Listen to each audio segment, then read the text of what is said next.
Hello viewers, সবাই কেমন আছেন? আজকে একটি নতুন ভিডিও নিয়ে চলে আসলাম। আজ নর্মাল কোনো ব্লগ শেয়ার করতেছি না। আজ আমি আমাদের মান্থলি বাজারের একটা ভিডিও শেয়ার করতেছি। এখানে আসলে পুরো মাসের বাজার ঠিক না, তবে যা আছে এগুলি পুরো মাস আমার চলে যাবে। আম, এছাড়া আরও কিছু বাজার অলরেডি করা আছে আমার বাসায় আগেই। আবার কিছু করতে হবে, কারণ আপনার ভাইয়া একজন মানুষ, একসাথে কিন্তু ও সব বাজার ওর পক্ষে করা সম্ভব হয় না, যেহেতু আবার ও অফিস থেকে বাসায় আসে তারপর এগুলি করা হয়। আর অফিস থেকে বাসায় আসতেও কিন্তু ওর অনেক রাত হয়, 7টা-8টা বেজে যায়। 9 to 5 ওর অফিস না। সো আমাদের লাইফ মোটেও 8-10টা অর্ডিনারি অফিস ওয়ার্কারদের মতো না। আর তাছাড়া আমরাও 1-2 তারিখের মধ্যে আমাদের বাজার করা হয় না। আমরা বাজার সাধারণত মাসের মাঝখান থেকেই করি। সবার লাইফ আসলে এক না, তারপরেও আমাদের লাইফ কিন্তু চালিয়ে নিতেই হয়। উপর থেকে আমরা প্রত্যেকটা পরিবার দেখা যায় যে মনে হয় যে সবগুলি পরিবার একই একই খাবার খায়, একই রকম লাইফ স্টাইল, বাট আমাদের প্রত্যেকের জীবনযাপন কিন্তু আলাদা। কথা বলতে বলতে এখানে কিন্তু অনেক বাজার আমি অলরেডি দেখাই ফেলছি। তো এইখানে মোটামুটি চিনি আমার 2 কেজি এখানে আছে, যদিও আমার 2 কেজি লাগে না যদি কোনো ডেজার্ট আইটেম না করি। আর আমার বাসায় ডেজার্ট আইটেম হয় না বললেই চলে, খুব কম হয়, শুধু একমাত্র আমি খাই চা। আর আপনার ভাইয়া মানে আমরা দুজন শুধু চাই আসলে চিনিটা লাগে। রাইফ কিন্তু মোটেও মানে মিষ্টি জিনিস খুব একটা পছন্দ করে না, ও খুব স্পাইসি খাবার পছন্দ করে। আর এখানে মসুরির ডাল 1 কেজি আমার বাসায় আছে অলরেডি, আরও কিছু ডাল আছে, তাও আরও 1 কেজি নিয়ে আসলাম। আর পোলাওর চালটা আমার লাগে 4-5 কেজির মতো লাগে। মেহমান যদি না আসে তাহলেও আমার 3 থেকে 4 কেজি লাগে, আর মেহমান আসলে সেটা আলাদা। আমার এখানকার বাজার মোটেও কিন্তু মেহমানের উপর ডিপেন্ড করে না, কারণ আমার বাসায় মেহমান কম আসে। আমার পরিবার ছোট, আমার আত্মীয় স্বজনের যেটা মানে আমার হাজব্যান্ডের ফ্যামিলিও ছোট, সো ওরকম একটা মেহমান খুব একটা আসা হয় না। তো আসলেও তারা বেশি দিন থাকে না, মাসে হয়তো একবার বা কয়েক মাসে একবার, তাই আমারও মেহমানের উপর ডিপেন্ড করে আমার বাজার আসলে ওভাবে করা হয় না। তো লবণের প্যাকেট আমার 1 কেজিতেই হয়ে যায়। আর এখানে সরিষার তেল আছে 2টা। সরিষার তেল লাগে আমার 2টার মতো লাগেই, কারণ আমি মাঝে মাঝে বিরিয়ানি রান্না করি তো। আর সয়াবিন তেল আমার 5 লিটার লাগে, মাস্ট লাগে ওইটা 5 লিটার।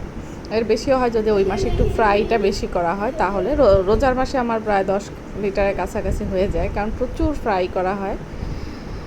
আর এখানে রাইফের হচ্ছে নুডলস। এখানে রাইফের নুডলস কিন্তু শুধু এগুলি না, আরও বাসায় অলরেডি আরও কয়েক প্রকার নুডলস আছে। এখানে শুধু রাইফের দোষ দিলে হবে না, নুডলস আমিও খুব পছন্দ করি, ওর বাবাও পছন্দ করে। তো এই যে এইগুলি হচ্ছে আমার আমার পছন্দের, আর রাইফের জন্য হচ্ছে ওগুলি।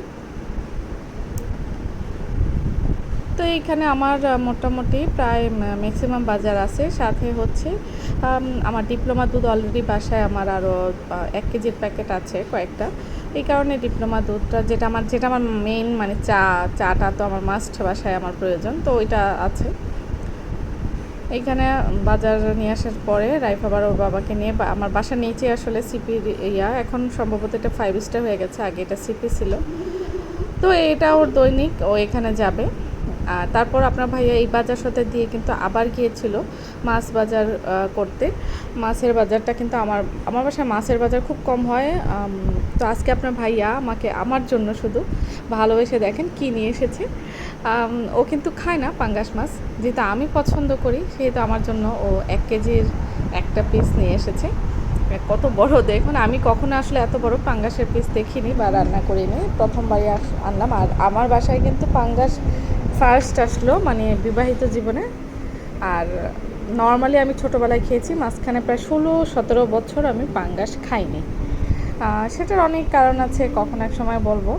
এখানে শিং মাছ আছে, শিং মাছ আমার খুব পছন্দের। আর পরে আপনার ভাইয়াকে বললাম যে তোমার জন্য একটা মাছ এনো, তো শুধু রুই মাছটাই এনেছে, কারণ সবসময় ও আমার পছন্দের মাছই আনে, কারণ ও খুব বেশি মাছ খায় না।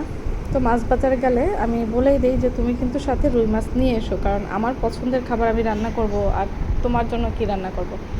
আর এখানে সবজিও কিন্তু এখানে আমার পছন্দের সবজি বেশি, দুন্দুল, তারপর হচ্ছে কচুরমুখী, এটা আমার খুব পছন্দ। আর ওর জন্য হচ্ছে পটল, আর লেবু নিয়ে এসেছে, লেবুর আচার দিব।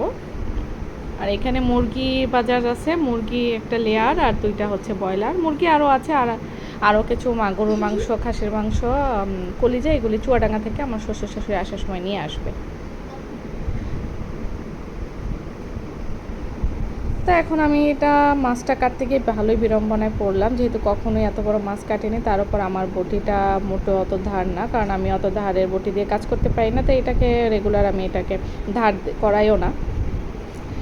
তারপরেও আলহামদুলিল্লাহ কেটেছি। তো এই ছিল আমার আজকের ছোট্ট ভিডিও। সবাই ভালো থাকুন, সুস্থ থাকুন, আল্লাহ হাফেজ। আর একটা লাইক করতে ভুলবেন না কিন্তু। আজকের মতো আমি এখানে বিদায় নিচ্ছি। আর যেতে যেতে দেখুন আমার মাছ কাটা সফল হয় কি না। আলহামদুলিল্লাহ আমার মাছ কাটাও কিন্তু সফল হয়েছে, তবে বেশ কষ্ট হয়েছে।